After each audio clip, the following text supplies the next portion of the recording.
Ancora un buongiorno e ben trovati in diretta a questo appuntamento con A Voi la Linea. Ultimo giorno per le UTI con oggi, infatti cessano le ultime 2 unioni territoriali sopravvissute e commissariate attualmente che da domani lasceranno il posto ad altrettante comunità di montagna. Si chiude così un'epoca che aveva portato non senza polemica al passaggio dalle province alle unioni. Sentiamo le voci allora di chi si sta occupando del delicato passaggio di consegne.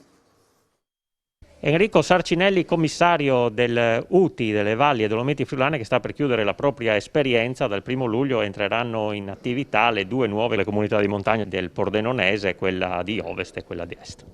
Sì, è un'esperienza che si concluderà il 30 giugno. La mia attività è quella di commissario che sta seguendo e ha seguito, oltre l'arbitrato, anche la conclusione di diversi procedimenti. Il futuro rappresentato dalle 2 comunità di montagna, quella cosiddetta Est e quella cosiddetta Ovest, che dovranno adoperarsi non solo per le politiche di area che sono proprie, ma anche per l'offerta di servizi e funzioni ai comuni, soprattutto quelli piccoli, in maniera tale che possa essere supportata la loro già complicata attività amministrativa. Alla fine di un'epoca le UTI vanno definitivamente in pensione.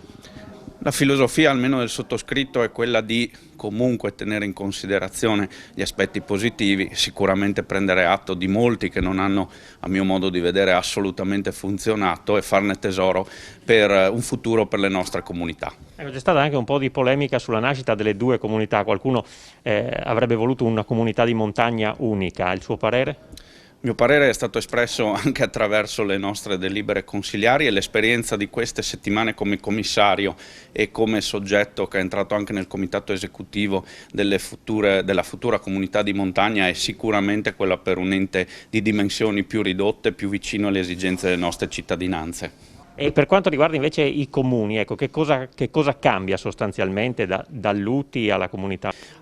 Allora, i comuni dovranno, e si stanno adoperando anche in questi giorni attraverso le proprie delibere consiliari, delegare una serie di funzioni e servizi che erano completamente appoggiate all'UTI. A mio modo di vedere, ne parlavo anche con l'assessore Roberti, evidentemente anche una filosofia interna ai comuni deve cambiare per una prospettiva di efficienza ed efficacia. Un tempo c'erano le comunità di montagna, ci sono sempre state, forse non erano funzionate, forse sì, e poi c'è stato il passaggio all'UTI.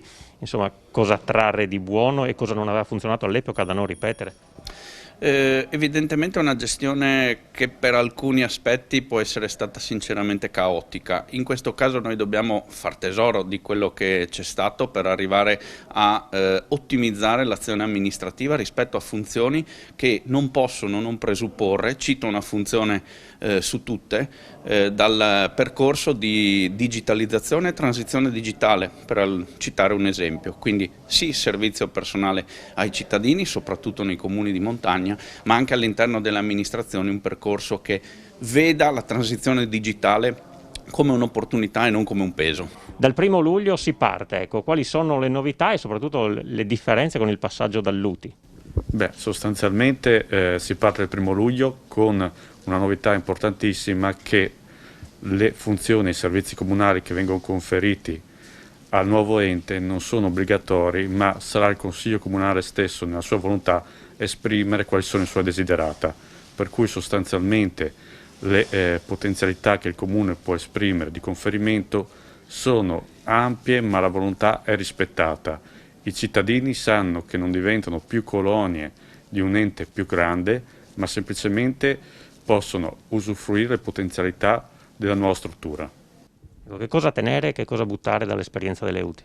Beh, sicuramente fare tesoro delle cose che sono funzionate, soprattutto i rapporti con il personale di questi enti che vanno a chiudere, personale la cui esperienza sarà un bagaglio importante da cui ripartire, e cambiamenti sui quali guardare, indubbiamente una governance che avviene più dai piccoli comuni e non viene più incentrata da un sistema centrale voluto dalla precedente giunta regionale.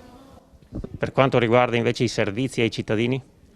Beh, sostanzialmente ci troveremo in questi primi mesi a dover iniziare una massiccia campagna di reclutamento del personale, perché oggettivamente quello dell'attuale UTI delle Valli Dolomiti Friulane è ampiamente insufficiente. Sicuramente la sfida è importante, ma confidiamo di dare risposte pronte ai cittadini. C'è stata un po' di polemica per la creazione di queste due comunità di montagna, qualcuno ne voleva una sola, per qualcuno addirittura forse ne serviva più di una, ecco, insomma c'è stata un po' di battaglia, un po' di bagarre, insomma la sua opinione su questo? Beh, 2/3 dei sindaci si sono espressi per due comunità di montagna. In un contesto di democrazia che la Regione ha sempre sponsorizzato su questo argomento, io credo che ci sia stata grande volontà di ascolto da parte del legislatore e verso questa direzione si è andati. Un'impressionante invasione di topi si sta verificando da fine aprile in Friuli, un fenomeno davvero importante, noto anche con il nome di pullulazione, che ha preoccupato sindaci e albergatori nel Tarvisiano e nel Pordenonese in particolare. Sono migliaia gli esemplari trovati morti nelle acque dei fiumi della zona montana e pedemontane. Allora abbiamo parlato di questo argomento con un esperto per capire se ci siano dei rischi dal punto di vista sanitario. Un enorme numero di topi si aggira nel nostro territorio. Cosa sta accadendo?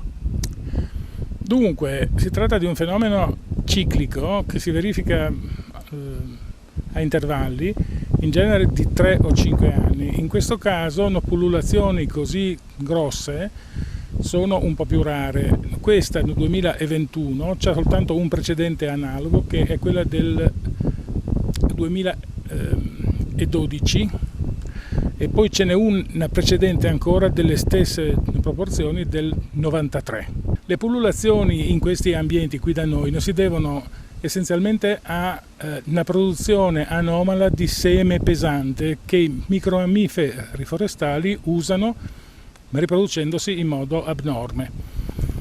Ora, le cause di questa iperproduzione sono di solito legate a fenomeni climatici estremi, che sono o le primavere molto secche che disseccano gli apici vegetativi del faggio e dell'abete bianco, in modo tale che le piante reagiscono successivamente con una iperproduzione di gemme, che poi provoca una abbondante produzione di frutti, oppure in certi casi anche le gelate tardive, quindi i fenomeni sono diversi.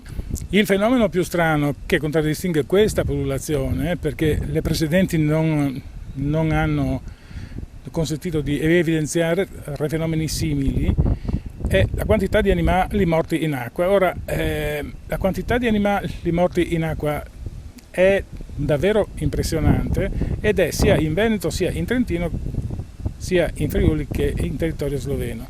Non muoiono per malattia, ma muoiono per il fatto che sono migliaia e cascano in acqua. Un topolino di qualche grammo, se entra in acqua gelida, muore per ipotermia e poi annega, o prima annega, insomma, ma comunque la mortalità è un fenomeno naturale. Le verifiche virologiche e tossicologiche che sono state fatte soprattutto su animali veneti e trentini indicano che non ci sono cause illegali di mortalità, muoiono un po' così.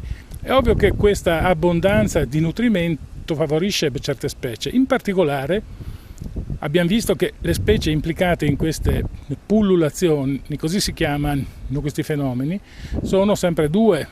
Dal 93 a oggi sono sempre quelle, e sono l'arvicola rossastra, che è un'arvicola di bosco, e il topo selvatico dal collo giallo, che sono molto comuni in generale, ma che in condizioni di abbondanza di nutrimento effettivamente hanno delle pullulazioni impressionanti. Le segnalazioni da dove arrivano? Soprattutto dagli albergatori di montagna e dai malgari, che sono allarmati perché oltre confine, sia in Carinzia che in Slovenia che in Croazia, a queste pullulazioni si accompagnano infezioni da un virus in particolare, che in verità è specie specifico, cioè c'è un virus di questa forma che si chiama antavirus. Ora, in Italia queste infezioni non sono mai state segnalate. Uno solo è avvenuto in Italia quest'anno, ma si tratta di un caso di importazione, e cioè un cittadino sloveno che abita a Cervignano è arrivato dalla selva di Tarnova ammalato e si è accorto di essere ammalato in Italia. Cosa si può fare per evitare infezioni di questo tipo e cosa suggerisce agli albergatori? Se si riesce a mantenere protette le terrate ed evitare che entrino in casa o in malga è meglio. Invece è meglio evitare comunque le deratizzazioni con prodotti cumarinici. Perché questi prodotti, che in sostanza sono degli anticoagulanti, poi entrano nelle catene alimentari, avvelenando tutta la catena alimentare. Tra poco la seconda parte di A voi la linea, una piccola pausa.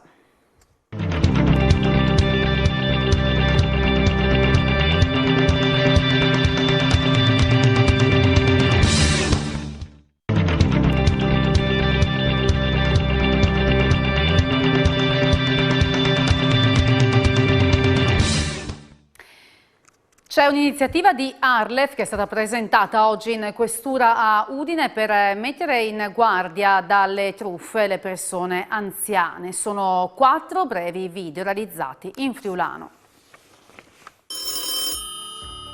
Sì, se a mi telefoni e a mi dici che sono di une aziende o dalla polizia e in nasi une truffe, un rispondo che le clamio la polizia. È presentato questa mattina in questura un progetto particolare che tutela gli anziani attraverso la loro lingua dalle truffe, insomma, da quelli che possono essere i raggiri in collaborazione con Arlef. Sì, un progetto di sensibilizzazione nato proprio dall'incontro con l'Agenzia regionale per la lingua friulana e dalla volontà di entrambi di arrivare al cuore e alla testa delle persone anziane, ma anche di quelle giovani, perché sono messaggi che possono interessare qualsiasi età, tendono a rendere consapevoli, a informare tutte le persone dei rischi di alcuni rischi che si corrono e mettere ognuno in grado di autoproteggersi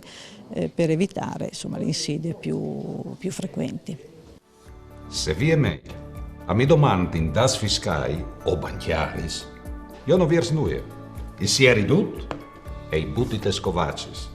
No, al computer, basta la mail. Noi andiamo a intervenire nell'unico modo possibile probabilmente per prevenire determinati tipi di reati, in particolare truffe informatiche, su una popolazione in un territorio dove questo tipo di reati purtroppo, anche a causa del sempre maggior utilizzo degli strumenti informatici, è in aumento. L'unico modo è fare cultura e per fare cultura bisogna arrivare a casa delle persone. Come meglio arrivarci che utilizzando la lingua che in quelle case si parla. In Friuli si parla il friulano, le istituzioni devono avvicinarsi sempre di più lanciando pochi segnali ben precisi per dare quegli strumenti necessari alle persone per tutelarsi e quindi evitare di cadere in quelle trappole.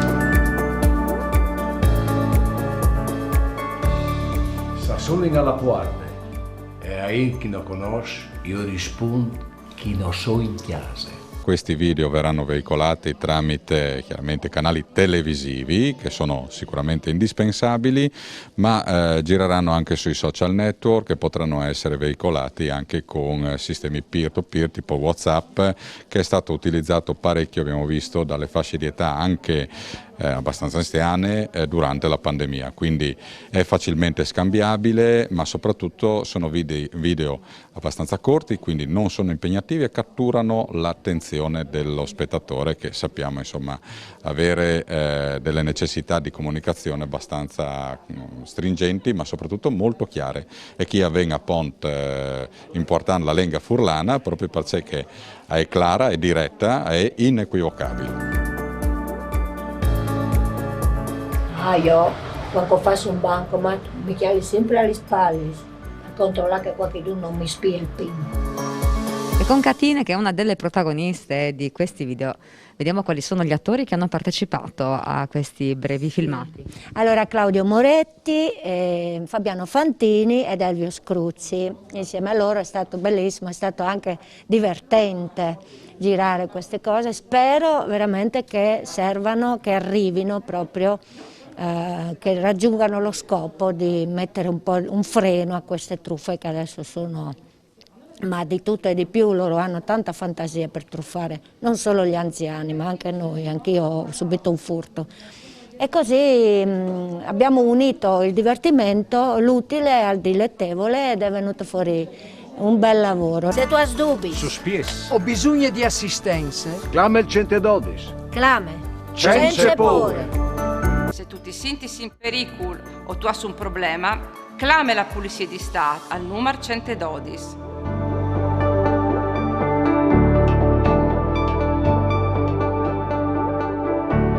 Campagne informative promovute dalla Polizia di Stato, Questura di Udin, e dall'Arlef, Agenzia Regionale per Lingue Furlane.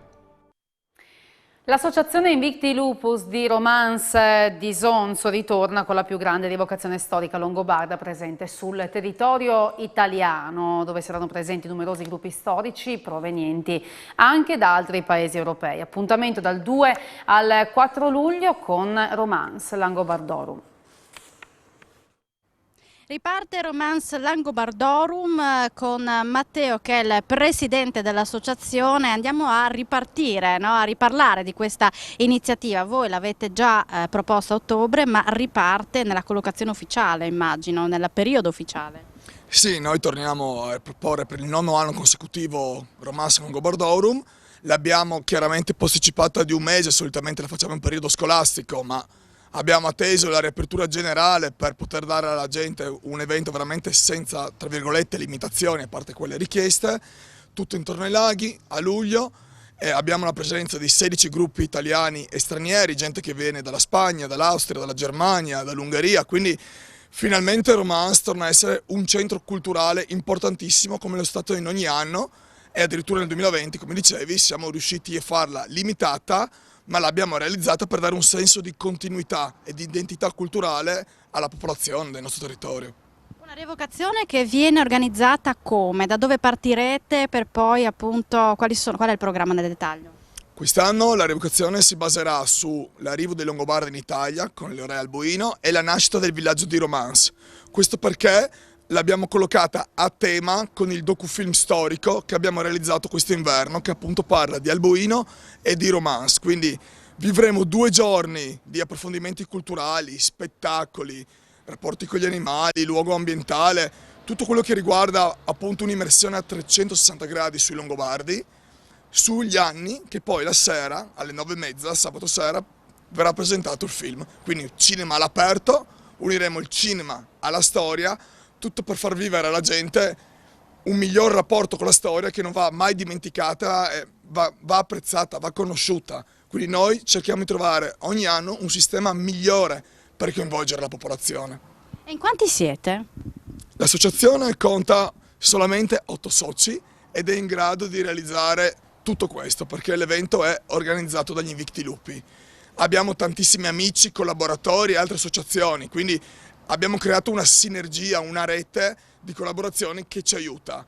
Però va dato merito che, nonostante siamo una piccola associazione, riusciamo a fare queste cose. Quindi vorremmo anche essere un po' d'esempio, chiaramente, per associazioni più grandi che potrebbero fare cose ancora più grandi di noi, visti i numeri che hanno di iscritti. Una realtà di Romance che trova l'appoggio dell'amministrazione comunale o dell'assessorato alla cultura?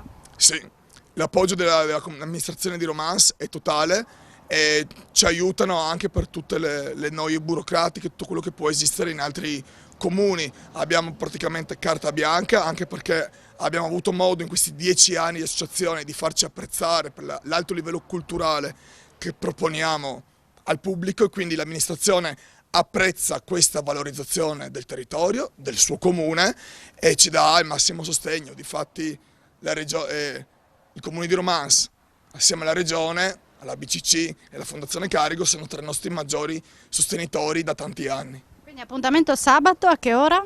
Dalle 10 di mattina a notte inoltrata, sia sabato che domenica, e soprattutto sabato sera alle 9:30 puntuali, cinema aperto con il docufilm Langobardi degli Invicti Lupi.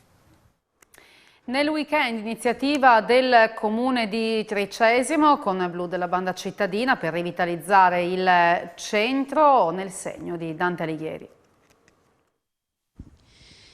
E quindi uscimmo a rivedere le stelle sotto questa etichetta, 3 giorni di eventi a Tricesimo con un progetto di riqualificazione urbana. Di cosa si tratta, Assessore? Consiste praticamente nel dipingere le vetrine dei negozi sfitti dell'antico borgo Sant'Antonio per dare un'immagine di rinascita. Abbiamo scelto come titolo proprio una frase di Dante Alighieri, perché quest'anno è il 700 anni dalla morte del poeta, e praticamente verranno dipinte proprio su questo tema, cioè purgatorio, paradiso, inferno, con delle frasi di Dante Alighieri. Verranno appunto dipinte le vetrine per riqualificare un attimo il borgo. Quindi ci saranno diversi artisti coinvolti? Sì. Chi si occuperà di tutto questo? Si occuperà l'associazione Blood con Spis e Lapis, con i vari artisti dell'associazione che verranno appunto fra sabato 3 e domenica 4 a dipingere le vetrine. C'è poi un appuntamento anche lunedì sera, allora spieghiamo nel complesso cosa accadrà in questo weekend, perché non ci sarà appunto solo progetto di riqualificazione urbana, ma anche mercatini e altro. Allora, il progetto si struttura nel pomeriggio di sabato 3, iniziando dalle ore 15 con i mercatini, alle ore 18 ci sarà la banda cittadina che suona. La sera c'è un concerto di un cantante che arriva direttamente da Napoli, che ha partecipato a All Together Now, e quindi Antonio Marino farà un live. Sono in 3 persone che saliranno sul palchetto, sull'alzata che posizioniamo in piazza Garibaldi davanti alla fontana. Nel borgo Sant'Antonio, oltre alle vetrine, abbiamo una società con Fu di arti marziali proprio locali, che praticamente faranno delle esibizioni per movimentare un attimo il borgo. Ci sarà Pizza in Borgo, dove i locali esistenti nel borgo usciranno e offriranno le loro menù, che sarà prevalentemente Pizza in Borgo, perché l'abbiamo già riproposta negli anni e abbiamo visto che ha avuto un buon riscontro. Domenica, sempre alle 17, praticamente apriamo uno spazio nel borgo dove ci saranno 2 poeti locali, Chantal Mazzacco e Benedetti Maurizio, che praticamente si confronteranno leggendo dei brani di Dante, agganciandosi proprio delle poesie loro, e quindi faranno questa sorta di dialogo fra di loro, anche per dare visibilità proprio alle opere di Dante Alighieri. Abbiamo Brasse Vonde in piazza alle ore 18, in piazza Heller, fra il comune e la chiesa, sempre domenica questo. E sempre arti marziali nel borgo. Lunedì invece? Lunedì invece è dedicato ai più piccoli. Abbiamo il circo di Diana Orfei che si esibirà in piazza Heller, proprio dedicato ai bambini. È tutto per questo appuntamento con A Voi la Linea, che torna domani alle 12:45. Grazie per averci seguito e buon pomeriggio.